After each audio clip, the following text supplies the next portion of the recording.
Hola, buenas tardes. Buenos días a las personas que nos acompañáis desde Latinoamérica.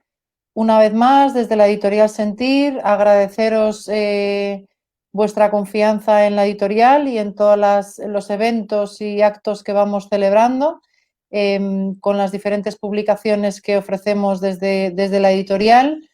Hoy contamos con la presencia del excelentísimo doctor Javier Urra. Es para mí un verdadero honor y placer y no tengo palabras de agradecimiento por su implicación y confianza en la editorial y por su tiempo.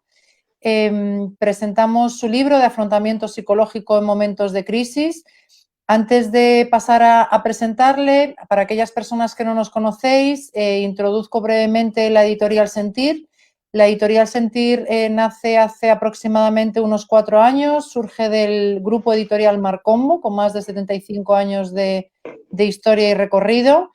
Es una editorial orientada que procura el fomentar los buenos tratos hacia la infancia a través de diferentes publicaciones, a partir de estudios de revisión bibliográfica de la literatura infantil en España, a través de diferentes colecciones como la colección Senticuentos, la colección Crecicuentos, de quien Javier Urra también es autor de uno de sus cuentos, de Dani quiere mandar en concreto. También a lo largo del último año hemos publicado la colección Sentilibros, donde queremos acercarnos también a profesionales del ámbito educativo, del ámbito sanitario, a los adultos, ofreciendo recursos literarios de utilidad dentro de la práctica educativa y clínica y contando siempre con los profesionales más prestigiosos de cada una de las temáticas que vamos abordando. Yo creo que es una de las características que nos define como editorial, donde cuidamos con mucho mimo, pero también con mucho rigor cada una de nuestras publicaciones y también adaptándonos mucho a la situación de actualidad. Es por eso que durante el confinamiento tuvimos la grata propuesta de colaboración del doctor Javier Urra para la publicación de este libro que hoy presentamos, de afrontamiento psicológico en momentos de crisis, para situaciones de pandemia y otras situaciones, donde hace un recorrido sobre las diferentes situaciones, escenarios que nos hemos ido encontrando y también cómo ir acompañando desde el punto de vista psicológico. El doctor Javier Urra es una persona muy prestigiosa y reconocida y destacado sobre todo por su firme activismo por la infancia, por la adolescencia, por la salud mental y en especial por la profesión de la psicología. Y si os parece brevemente, porque no tendría tiempo para poder presentarle, pero bueno, haciendo una breve síntesis, Javier Urra, psicólogo forense por oposición de la Fiscalía del Tribunal Superior de Justicia y de los Juzgados de Menores de Madrid, primer defensor del menor de la Comunidad de Madrid, doctor en Psicología y doctor en Ciencias de la Salud, pedagogo, terapeuta y profesor de la Universidad Complutense de Madrid, académico de número de la Academia de Psicología de España, embajador de la Asociación Iberoamericana de Psicología Jurídica, presidente de la Comisión Rectora del programa Recurra Guinso para padres e hijos con conflicto, experto consultado por el Congreso y Senado español y organismos e instituciones internacionales, Cruz de San Raimundo de Peñafort, Premio San Francisco Javier del Gobierno de Navarra, Colegiado de Honor de Psicología, Medalla de Honor de UNICEF, conferencista, escritor, contertulio en diferentes medios de comunicación que participa de manera muy activa y con la editorial Sentir, además de este libro, ha escrito El Crecicuento 4 de Dani quiere mandar, un cuento para gestionar el egocentrismo en la infancia, publicado en enero de 2020 y recientemente, la semana pasada, nos llegó de imprenta una nueva colección, la colección Urra, donde se resaltan los valores fundamentales en la infancia, que al final os indicaremos cuáles son las próximas conferencias y webinars que vamos a celebrar para presentar esta próxima colección, que lo compartirá la compañera Elena en el chat. Sin extenderme más, agradecerle desde el cariño a Javier Urra su tiempo y su dedicación y su compromiso con la profesión y con la sociedad en general. Gracias, Javier. Bueno, muy buenas tardes, muy buenos días, depende del lugar del mundo donde nos encontremos. En la vida hay cosas que hay que saber elegir. Hay que saber elegir la pareja, hay que saber elegir la profesión. Yo creo que he acertado con las dos. Con Araceli llevo casado 42 años, es una mujer encantadora y tenemos dos hijos. Uno está en Costa Rica, viene desde Barbados porque está en el Banco Iberoamericano de Desarrollo. Mi nuera, Natalia, está en el Banco Mundial y mis nietos están, ya digo, ahora en Costa Rica. Y este chico que tiene 40 años se llama Javier. Y la niña pequeña, que siempre será la pequeña, se llama Beatriz, es compañera de Mercedes Bermejo, grandes profesionales de la psicología, que tienen mucho que enseñar también a los que abrimos camino. Mirad, yo he escrito, tengo 63 años, he escrito 63 libros. De ellos, 6 son en la editorial Sentir y en la última etapa son todos en la editorial Sentir. 4, como dice Mercedes, preciosos. Lo estáis viendo. Está detrás de mí, no están colocados por casualidad. Y son el primero, ahí está el Capitán Urra, de niños del mundo. Porque los niños no tienen fronteras, porque los niños no tienen banderas, porque los niños defienden la naturaleza, la igualdad, los regalos, el respeto. Esa es la colección de los 4 libros que ha sacado Sentir, con alguien que lo ha editado con muchísimo cariño desde Perú. Pero también tenemos, como decía Mercedes, el libro de Dani quiere mandar. Niño, niña, pero al final se quiere hacer un poco dictador hasta que se le enseña que eso es un error. Y luego tenemos el libro que nos reúne hoy, que es Afrontamiento psicológico en momento de crisis. Es una portada dura, en negro, con unos brazos cruzados, con unas letras en verde esperanzadas. Y como siempre, en la editorial Sentir, cuidando todo. Las solapas, el tipo de papel. Ustedes dirán, ¿pero qué me está contando este señor? Pues les estoy contando lo importante. Una editorial pequeña, que está en una editorial que tiene mucha historia, como ha dicho Mercedes, pero una editorial donde está Mercedes, donde está Jeroni, donde está Elena, donde está Rosa. Es decir, gente que cuida cada libro, que cuida al autor, o dicho de otra manera, que cuida al lector, al que no vamos a conocer, al que nos está escuchando hoy, al que nos importa. Esa es la vida.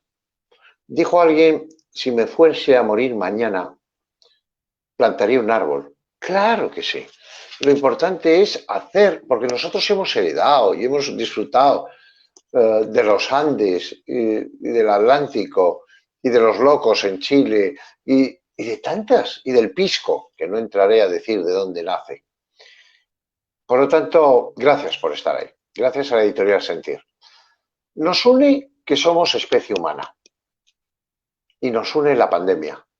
La pandemia ha golpeado a ricos y a pobres, más, como siempre, a los pobres. Pero nos ha golpeado a todos y estamos a la espera de una vacuna. Y ahora todo el mundo plantea ya fecha para una vacuna. Ojalá sea así. El SIDA no encontró la vacuna. Bueno, está el preservativo, que es un poco como ponerse la mascarilla. Y está un tipo de medicación que nos permite atender a los pacientes con esperanza de vida. Pero esta pandemia, esta situación de crisis, ¿qué es lo que dice el libro? El libro dice ante pandemias y otras situaciones. Porque recuerden que no hace mucho tuvimos el SIDA, el ébola, las vacas locas, la gripe aviar. No, algo estamos haciendo mal. Déjenme que empiece por plantearles el debate en España hoy. Siempre se culpa a los menores.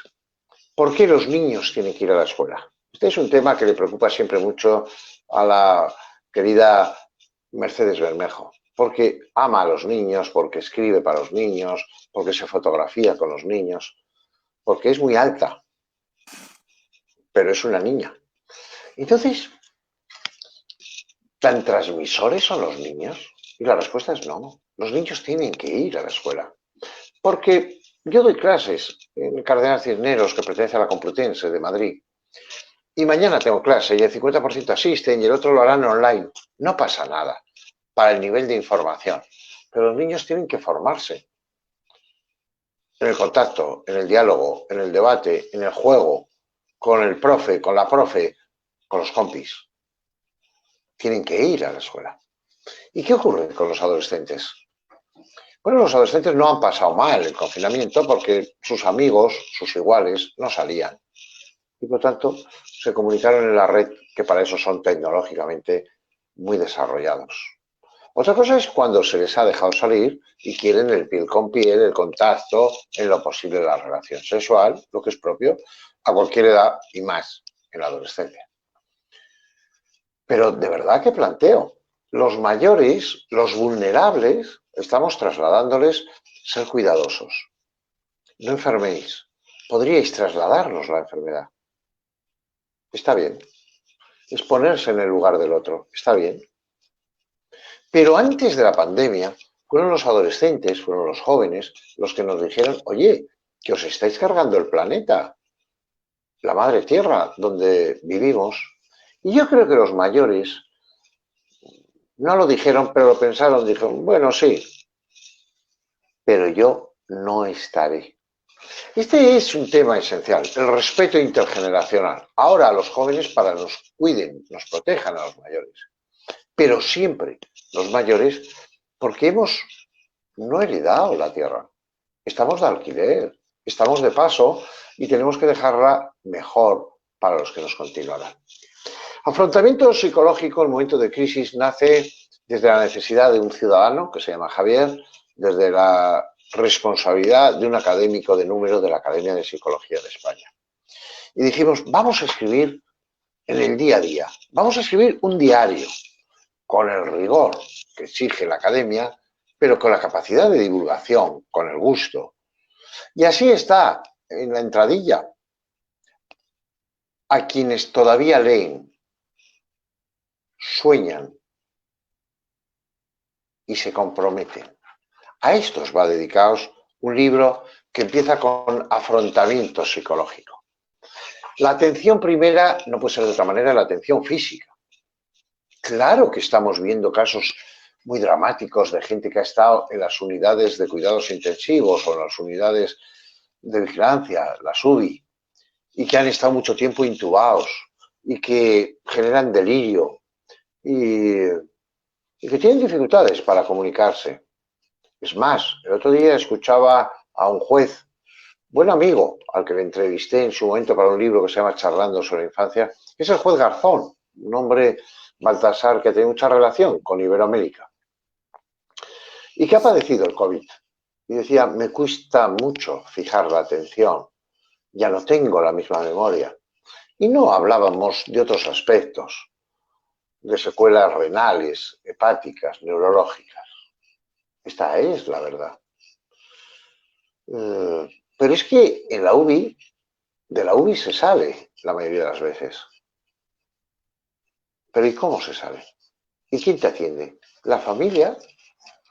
Y tiene que haber psicólogos, como decía Mercedes, en las UCIs, especializados. UCIs con H, UCIs de humanidad, de trato humano, porque si no, no te permiten estar con la familia. Estás ante un sanitario que lleva una EPI, es decir, que no le ves la cara. Es terrible. Pero cuando esa persona vuelva alegre, querida por su familia, los familiares que solo han podido tener un teléfono para comunicarse, tienen que ver los cambios, la inseguridad, la depresión. A veces las ideas que se infiltran de una manera rumorológica y que les genera un flashback, que vuelven a vivir esa indefensión, esa vulnerabilidad, sentirse, vulnerables. Y ahí tenemos que estar los profesionales también, para ayudar a la familia, para que busquen el equilibrio, para que entiendan que su ser querido está afectado por la COVID y que esto durará días o semanas o meses. Es lo que saben llamar el estrés postraumático. sobre todo cuando has estado intubado, cuando has estado con mucha medicación, cuando has perdido el concepto de espacio-tiempo. Esto es una realidad. Afrontamiento psicológico de la sociedad en general, que la sociedad lo ha aceptado bien. La mayoría de la sociedad está bien. La distribución de alimentos funciona. Las nuevas tecnologías nos permiten estar en contacto esta tarde o esta mañana con Iberoamérica. La medicación está llegando. No, la gente no ha estado aislada. La gente ha estado en su hogar, con una bebida, con una película, con un libro y con una capacidad para mandar un WhatsApp. Puede ser que haya habido gente mayor o gente con poder adquisitivo muy bajo que eso no haya sido así. Totalmente de acuerdo. También es verdad que la vida ha cambiado. Yo salgo a caminar por Madrid a las 6 de la mañana. Una hora y media. Me está llamando la atención gente que ha pasado la noche al raso. Y no son mendigos de toda la vida. Y cuando pasas están echándose agua y lavándose. Y si pueden, giran la cabeza para que no les veas. Y nadie de los que estamos aquí tenemos garantía de que no nos podamos encontrar dentro de un tiempo en la misma situación. Quebrada la esperanza, sin poder llevar dinero a casa porque te han echado de trabajo, porque tu empresa ha quebrado. Eso es cierto. Y existen, cómo no, las colas del hambre. Eso es verdad. Pero dicho eso, la sociedad en general está funcionando bien.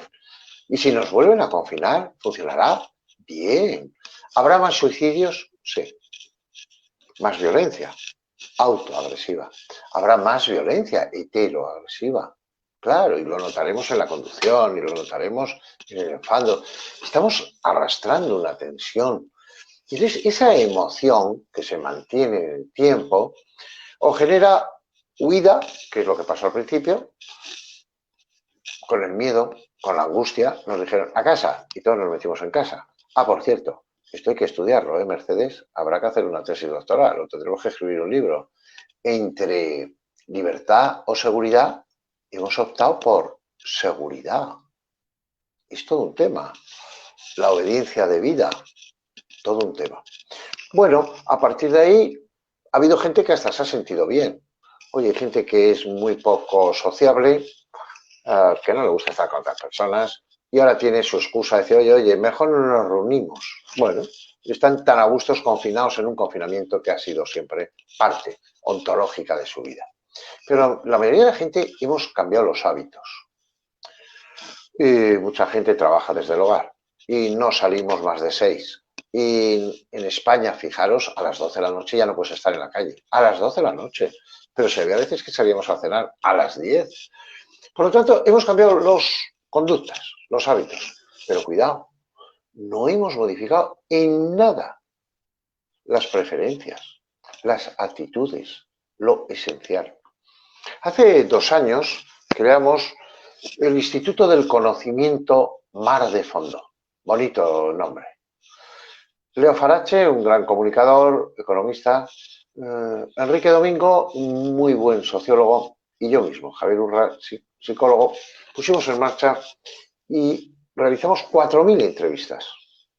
¿Qué es la preferencia para los ciudadanos en España? Teníamos que hacer la presentación el 14 de marzo. Obviamente no fue posible.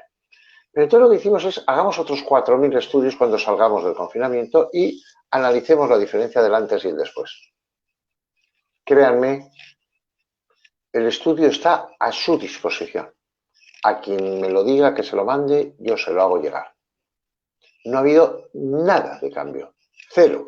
Parece una fotocopia. Es igual. No las conductas. La gente quiere tener terraza en la casa, la gente está planteándose ir a vivir a Pozuelo, en fin, muchas cosas, pero las preferencias de la familia, de los amigos, el índice de religiosidad, la ideología política, lo esencial no ha cambiado en nada. ¿Es posible que la especie humana evolucione?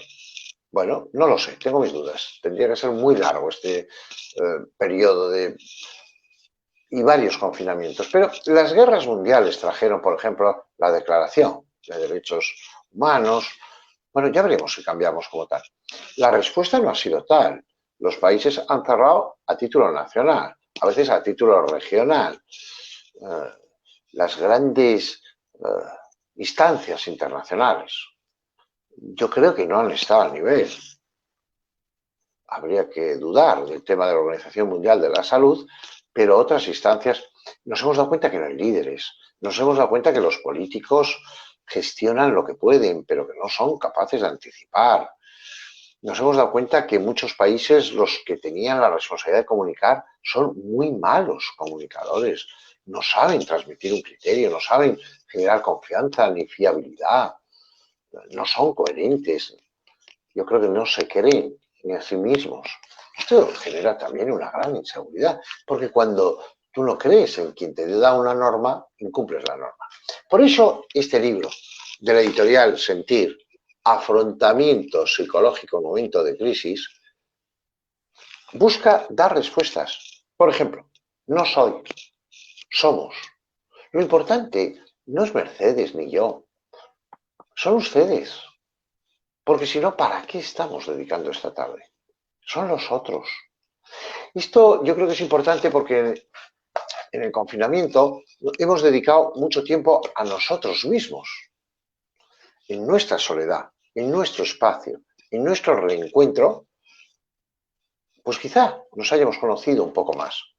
Pero esa idea que existe de conócete a ti mismo, el frontispicio de Delfos, es estupenda. Pero uno se conoce no ante el espejo, sino ante los demás.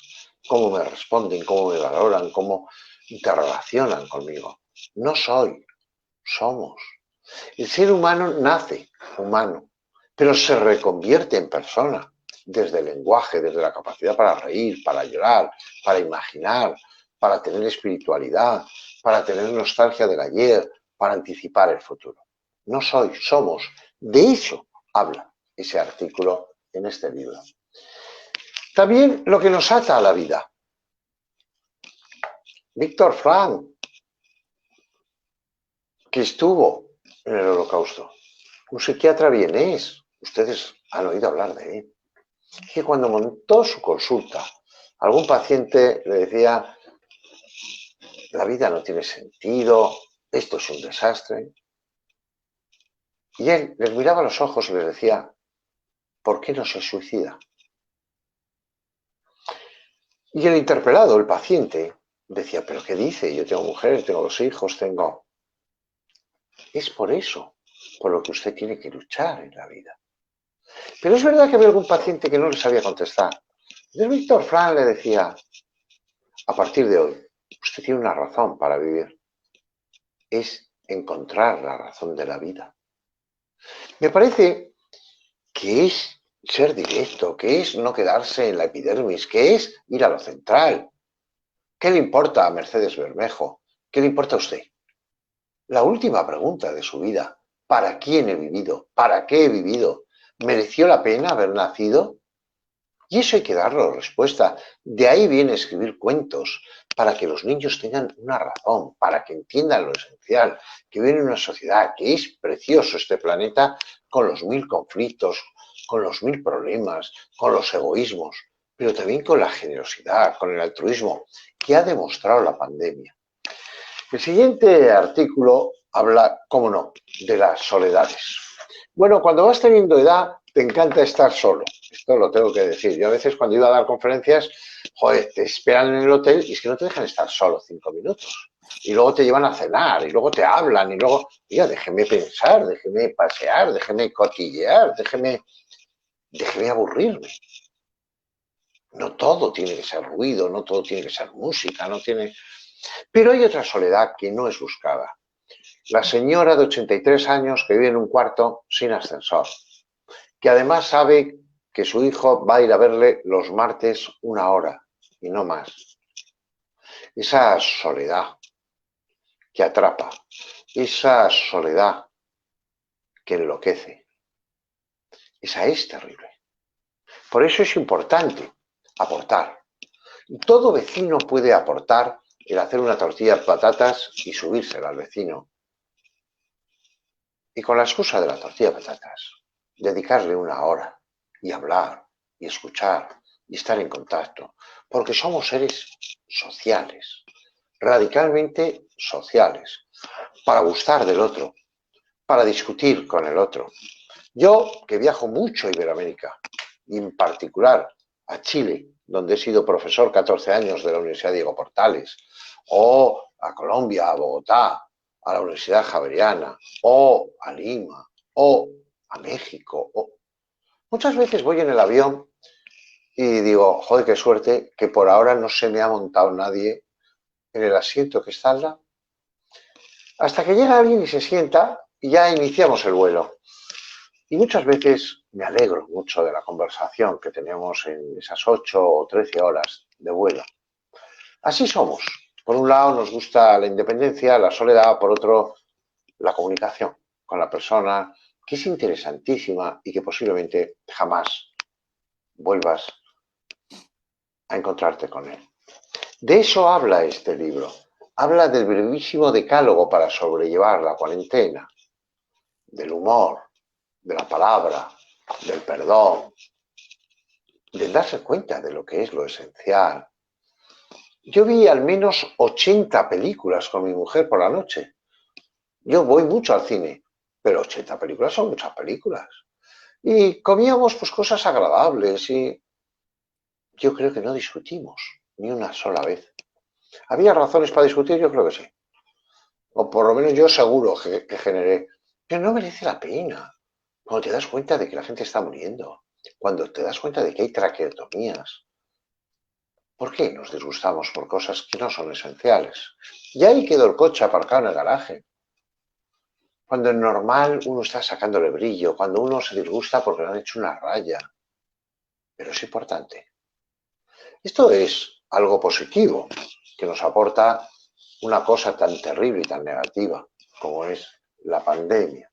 Y hablamos de los días extraños, unos días confusos, que a veces hasta los que tenemos suerte económica hemos cogido vacaciones.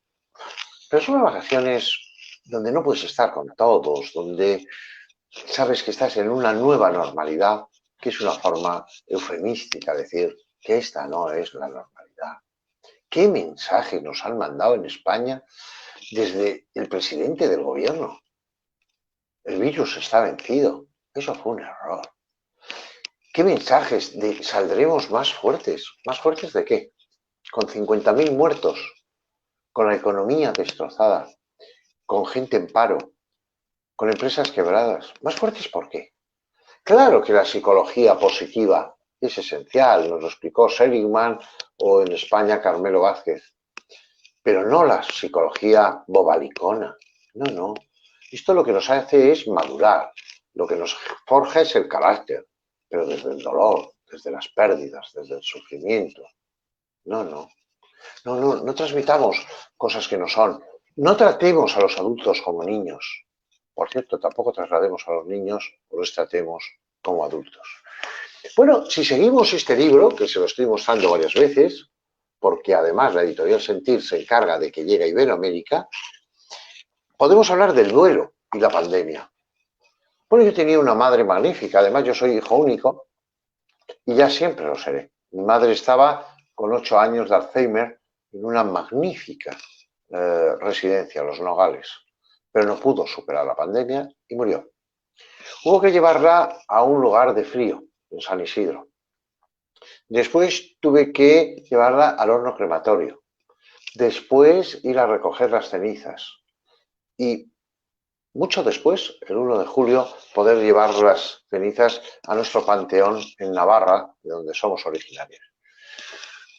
Bueno, para una persona como yo, muy templada, pero para otra gente es muy doloroso, por ejemplo, para sus hermanos. Fue terrible esperar. Y bueno, en Estella la enterramos y después un precioso funeral en San Miguel, una iglesia del siglo XII, donde a mí me bautizaron. Y después invité a todos a una comida familiar. Pero hubo quien no vino porque tenía miedo al COVID. Esta es la verdad, el miedo. Un tema que es esencial. El miedo que te puede paralizar, el miedo que puede prevenir la enfermedad. Bueno, yo soy un señor que lleva 6 stents en el corazón. El otro día le dije a una chica que yo conozco majísima, estupenda, guapísima, muy buena editora, que se llama Mercedes Bermejo. Digo, ¿por qué no quedamos a comer y hablamos de libros? Y Mercedes me dijo, no, no voy a quedar contigo. Y no voy a quedar contigo porque yo tengo niños y podrían transmitirme la enfermedad y yo no ser consciente de que la tengo y te lo podría transmitir a ti. Bueno, me he quedado disgustado por no poder comer con Mercedes, pero es un gesto de cariño, de afecto, de capacidad, de racionalización. Ese es el ser humano. Estamos viendo gente que es muy egoísta. Y hay gente que gana dinero con las mascarillas. Y hay gente que prepara fiestas y cobra dinero por si la policía los descubre para tener una caja B para pagar la multa. Pero estamos viendo gente que da la vida. Sanitarios, por cierto, sanitarios que están muy dañados. Qué gran labor en España ha hecho el Consejo General de la Psicología con los sanitarios. Que se les ha muerto gente y no tenían familiares para despedirles.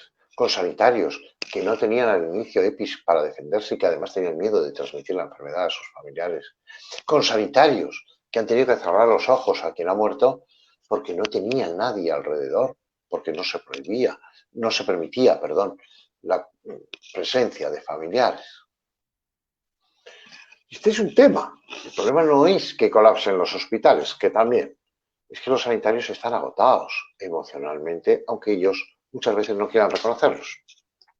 Por cierto, quiero felicitar también al Consejo de la Psicología, al Colegio de la Psicología de Madrid, que ha llegado a un acuerdo con otra figura esencial. Los maestros, las maestras, los profesores, las profesoras, que tienen que emplear la creatividad, la ilusión con esos niños para transmitir seguridad a esos niños y a esos padres, para evitar riesgos hasta con todo lo que acontece en el día a día.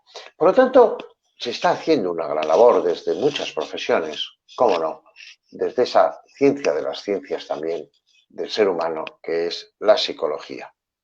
Hablaba de los adolescentes, pero no voy a alargarme porque me decía Elena, que está, aunque no se la ve, siguiendo este programa, habla 15 minutos, 20 minutos, no más.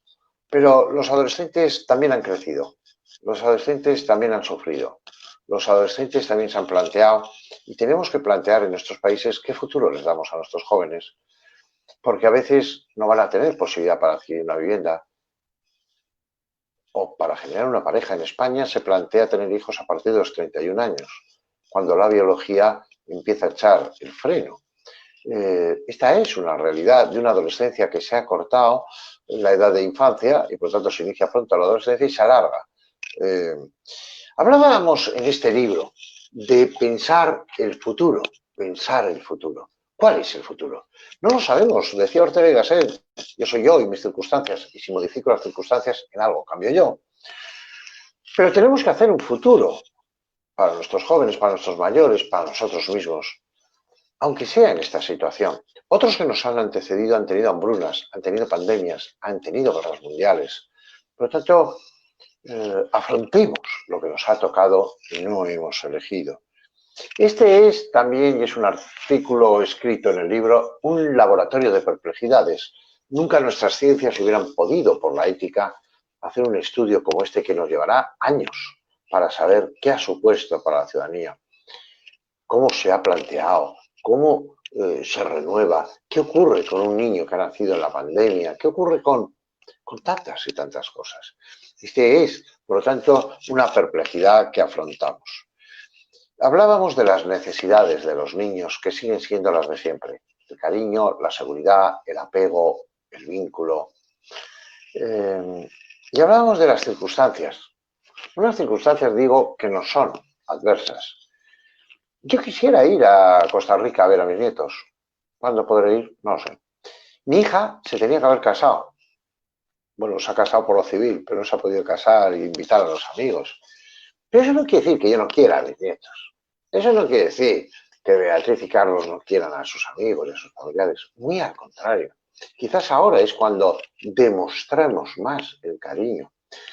No, yo no quiero menos a Mercedes Bermejo porque no venga a comer conmigo. La quiero más. Porque saber decir que no es muy importante. Es algo, es una capacidad del ser humano. No somos solo instintivos, somos seres con una capacidad de autorregulación.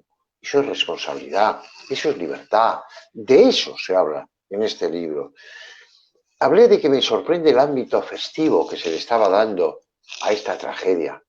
Y es que el ser humano no quiere ver las morgues, no quiere ver aquí en Madrid que se utilizó el Palacio de Hielo para llenarlo de féretros. Cuando sabemos que lo que nos espera al final de la vida es la muerte, o que si no morimos nosotros, morirán los seres que más queremos y sufriremos aún más. Por lo tanto, fortalezcamos a nuestros niños para que vivan la vida, para que la disfruten, para que la vivan apasionadamente, porque tiene un tiempo, tiene una fecha de caducidad. Hablaba de las habitantes de la extrañeza y también del tiempo muerto. Bueno, el libro es muy rico, tiene 130 páginas. Acaba hablando de los autores citados, de Ramón y Cajal, de tanta y tanta gente. Y claro que hablaba de algunas reflexiones sueltas y de los estudios y experimentos que ha realizado la psicología.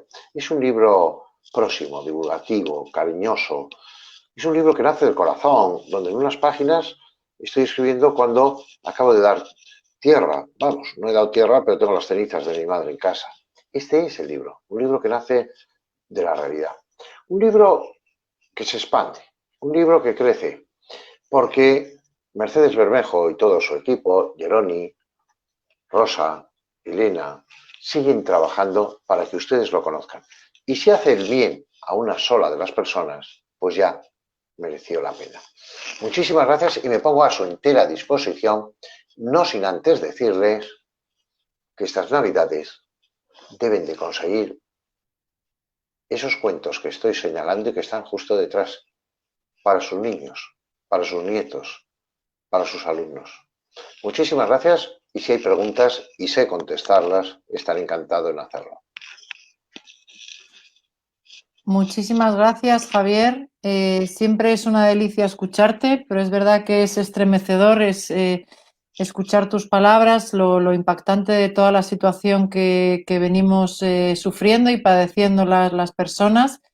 Creo que a través de tus palabras sí que nos nutren de conocimiento, pero creo que nos llegan a todos al corazón, esa mezcla, ¿no? de razón y de cariño, y como al escucharte no nos deja indiferente a nadie, eso tiene que ver mucho también con tu libro, ¿no? Y con el libro que escribes lleno de análisis, de reflexiones, de sucesos reales, útil, práctico y muy, muy recomendable, que además, como ha puesto la compañera Elena en el chat, tenéis en la versión digital, en formato digital, para aquellas personas que lo prefiráis.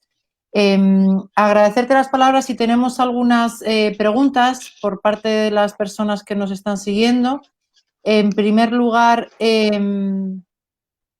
tenemos a Raquel Guerrero, que quiere preguntarte, en estos momentos de pandemia, ¿cree usted que es necesario ahora mismo un cambio en la ley educativa? Pues hombre, para ser la primera pregunta, Raquel, empezamos fuerte. Muy bien, Raquel. Claro, con ese apellido, ya se apellida Guerrero. Mira, yo tengo una gran amistad con Ángel Gabilondo. Sabes que fue ministro de Educación. Bueno, y por circunstancias de la vida, por la mañana estuve con él y por la tarde estuve con Cospedal. Bueno, Partido Socialista, Partido Popular. Estaban de acuerdo en llegar a un acuerdo esencial, la educación. Pero esa es la política, no se quería hacer una foto conjunta. Ahora el tema es complejo. Uno, por las comunidades autónomas, dos, por las lenguas, tres, que a veces las lenguas en vez de unir nos separan, lo cual es realmente terrible, aunque el castellano nos permite en este momento estar hablando en toda Iberoamérica y desde luego en Norteamérica, en la mayoría de los lugares. Es una riqueza tener lenguas como el euskera, como el gallego, como el catalán, pero no para que nos generen fronteras. Luego está el tema de la religiosidad, muy importante. Yo soy muy favorable a la espiritualidad de las personas, luego ya el que uno sea religioso o no, sin caer, claro, en el fanatismo. Y siempre planteándose uno preguntas que a veces no tienen respuestas, pero está bien, ¿no? Para dar respuesta a algún dilema. Bueno, por lo tanto, se hace mucha política con la educación, algo que no debiera de ser, porque es el presente y el futuro de una sociedad, la de nuestros niños. Bien haríamos en llegar a un acuerdo esencial. Es el momento. Bueno, todo ministro que llega quiere hacer una ley y pasar a la historia como el que hizo una ley, sea CELA o sea de otros lugares. Estamos hablando de España, pero podríamos estar hablando de países hermanos como Uruguay o como Paraguay, cualquier otro país. Pues siempre quiere arrimar un poco el ascua a su sardina, que decimos en España, en relación con la educación. Creo que hay que educar a los niños en la incertidumbre, en la duda. Creo que es un error hablar de inteligencia artificial. Yo no creo que exista la inteligencia artificial. Creo que hay una memoria artificial maravillosa. Creo que pueden ganar siempre a un jugador de ajedrez. Pero creo que no pueden llorar y estar a gusto. Y yo lo he contado alguna vez. Mi mejor amigo murió, era el psicólogo de la cárcel de Pamplona, Juan Romero. Hoy cumpliría 64 años. Bueno, yo hoy le recuerdo. Y algunas personas de Iberoamérica lo recuerdan, porque también, como yo, fue presidente de la Asociación Iberoamericana de Psicología Jurídica. Primera lección. A mí Juan me acompaña. La prueba es que lo estoy recordando ahora. Segundo, puede ser que cuando acabe esta videoconferencia pues me quede un poco emocionado recordando a Juan. Inclusive se me puede caer una lágrima. Y diré, estoy muy a gusto. Y estoy muy a gusto llorando. Pero estoy muy a gusto porque lloro recordando a mi amigo. Eso no hay inteligencia artificial que lo entienda.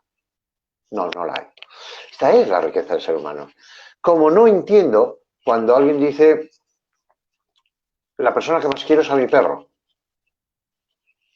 Yo me pregunto, ¿qué amigos tiene? Claro que un perro te obedece. Claro que un amigo no te obedece. Es que ese es el lujo de tener un amigo que te discute, que se enfada, que se va, que te perdona, que vuelve, que... Por lo tanto, creo que teníamos que trasladar esos temas. Creo que no debemos en la educación de perder la filosofía, ni la lengua, ni la historia, porque son pilares esenciales para el ser humano. El otro día me dedicaba a Mercedes a leer a Malinowski. Tú eres joven, pero qué importante los antropólogos. Oye, hubo una época en que estudiábamos todo el mundo antropología. Ahora ha decaído. Esto va mucho también por modas. Bueno, las culturas, los lugares, las formas. Es tan interesante explicar a los niños, porque la gente está a favor o en contra de Trump o de Biden, pero el que vota a Trump no entiende que voten al otro y el demócrata no entiende que se vote al republicano.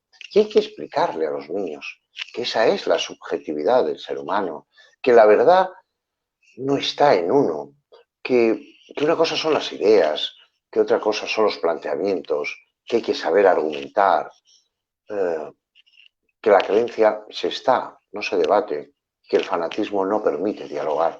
Yo creo que más que informar, que eso ya lo hace Google, está en formar personas, en ética, en anticipar las problemáticas que llegarán de un mundo, sabedores de que no, a mucho tardar, los cuentos que ha editado Sentir serán verdad.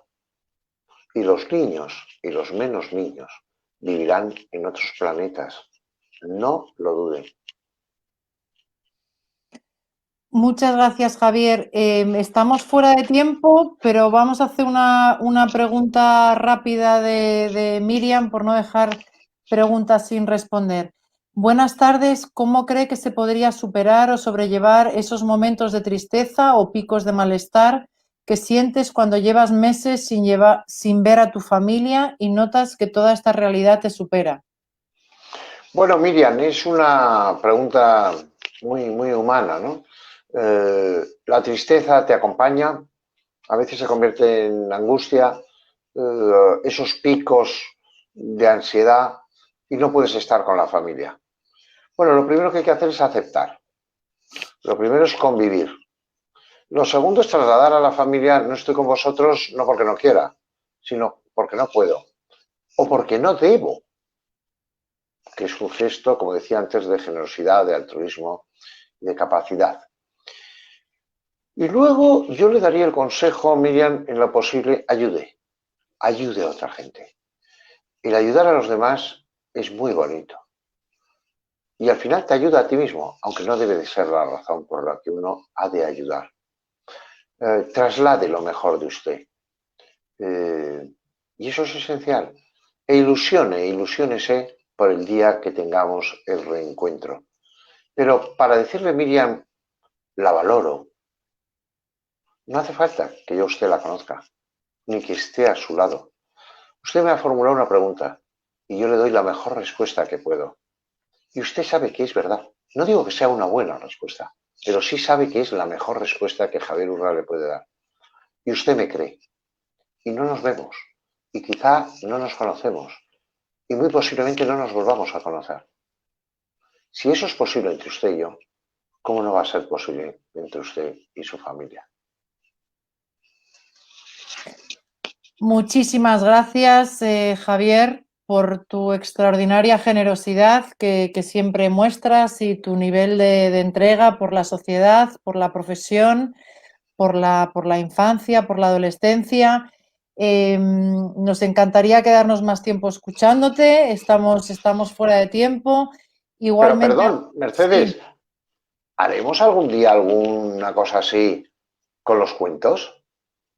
Sí, de hecho ahora Elena va a compartir en el chat, nuestra compañera de comunicación que está también con nosotros, va a compartir que hay varias conferencias y una presentación, una conferencia general de la colección de cuentos de la colección Urra, donde se destacan los valores fundamentales de la infancia, que con el permiso de Javier, comentar que hace tiempo en una reunión de trabajo que tuvimos, Javier, como sabéis, es presidente de un centro orientado a adolescentes en conflicto y Javier propuso, ¿no?, de cómo prevenir estas situaciones y cómo intervenir desde la infancia y propuso esta colección que la verdad es que es un sueño hecho realidad, donde se recogen los valores más importantes en la infancia, que es importante que los adultos sepamos transmitir y, bueno, a través de Javier Urra, pues hemos tenido la posibilidad de hacerlo a través de unos cuentos, que sabéis que es un lenguaje simbólico y muy necesario también para el aprendizaje de la infancia.